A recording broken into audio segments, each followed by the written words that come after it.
If this were an EKG, we'd have some odd things happening with our heart here, but it's not that. It's a one-year chart for initial unemployment claims in Texas. Whew. You know what though? There's still something odd about this. After an initial spike in jobless claims in January, we got into an up and down rhythm for many months. But then, boom, first week of September, the largest weekly batch of unemployment claims in Texas, not only for this year, but going all the way back to pandemic times, 2021. So let's zoom back in though. This would mean that Texas had 92% more unemployment claims in the first week of September than it had in the last week of August. That signals big trouble if it's true, which the state says it's not. The Texas Workforce Commission says that spike is directly related to an increased volume of fraudulent claim attempts, fake unemployment applications using identity fraud.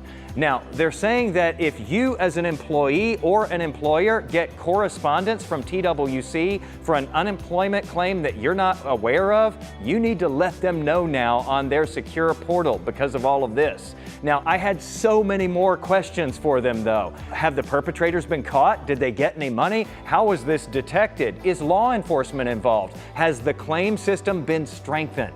TWC tells me simply that their systems are working to detect and shut down these suspicious claims. Now, they wouldn't answer the rest of my questions, saying that they don't want to provide fraudsters with any additional information. Okay, but the plot thickens too though. We have since gotten another week of unemployment data that shows numbers not as high as what we saw in the first week of September, but still unusually elevated. Remember how that first week of September unemployment application was up 92% from the last week of August. Well, the number of unemployment claims for the second week of September is still a very significant increase of 62% more than we saw in the last week of August. I'm still trying to sort all this out and figure out what's happening, how it's happening, whether there's any fix for this, and critically to get clarity. If these numbers aren't real, and maybe those aren't either, then what are the unemployment numbers here? Which is important to know as we're seeing more uncertainty in the U.S. economy. Last thing of note, we know that public schools have been struggling for years from a lack of state funding increases. They finally saw one this year, but it was much less than some were hoping for, and we've been hearing of staff cuts and school closures. Well, we can see this in the numbers now too. The Workforce Commission lists the 5 industries with the most unemployment claims for each one of the 28 regions they break the state into.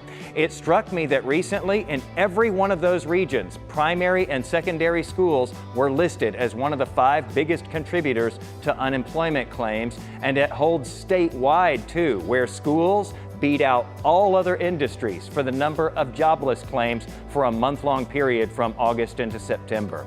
More crucial information about all of this in my story posted today at Jason Wheeler TV on Facebook, Threads, and Blue Sky, where we're trying to stay right on the money.